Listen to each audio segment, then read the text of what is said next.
Terungkap hubungan Aditya dengan wanita muda yang dibunuh di kamar hotel.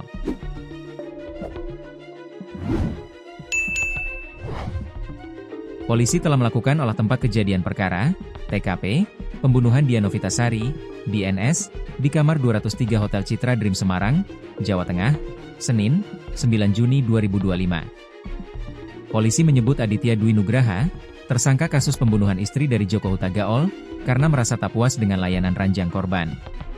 Keterangan polisi, korban DNS, 29, bertemu dengan tersangka Aditya di kamar Hotel 203 setelah saling berjanjian di aplikasi Kencan.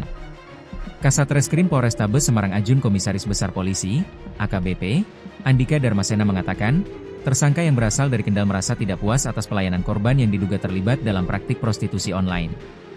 Keterangan tersangka dia open bo dengan korban. Namun, kami masih memastikan status, pekerjaan, korban, ujarnya. Tersangka kemudian membekap korban menggunakan bantal, mencekiknya, memukul bagian perut, serta menindih tubuh korban hingga korban meninggal dunia di tempat, jelas Andika dalam keterangannya kepada wartawan dikutip Rabu, 11 Juni 2025. Terkait motif, polisi masih mendalaminya. Namun untuk sementara ini, pengakuan tersangka karena sakit hati. Ya, ada motif sakit hati karena korban tidak sesuai apa yang diharapkan sama pelaku, kata Andika. Adapun kasus kematian korban ini terungkap selepas diantar oleh dua pria tak dikenal ke RSUP Karyadi Semarang pada Senin, 9 Juni 2025, pukul 8 waktu Indonesia Barat. Korban diantar ke rumah sakit sudah dalam kondisi meninggal dunia oleh dua pria tersebut. Ada sejumlah luka di tubuh korban seperti leher, mulut berdarah, dan kuku memar. Tak hanya itu, korban mengenakan pakaian tak lengkap. Selepas mendapatkan laporan dari rumah sakit, polisi memburu pelaku.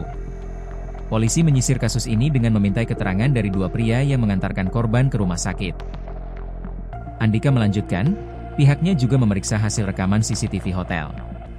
Korban diketahui terakhir terlihat masuk ke kamar hotel bersama tersangka. Tersangka ditangkap di kawasan pergudangan Margomulyo Permai, Tandes, Surabaya, Jatim, Selasa, 10 Juni 2025, sekitar pukul 1.30 WIB, ujar Andika. Dalam kasus ini, polisi mengamankan pula sejumlah barang bukti diantaranya pakaian korban, satu unit flash disk berisi rekaman CCTV, uang tunai sebesar Rp600.000, satu unit sepeda motor Yamaha Mio, dan satu unit ponsel Oppo.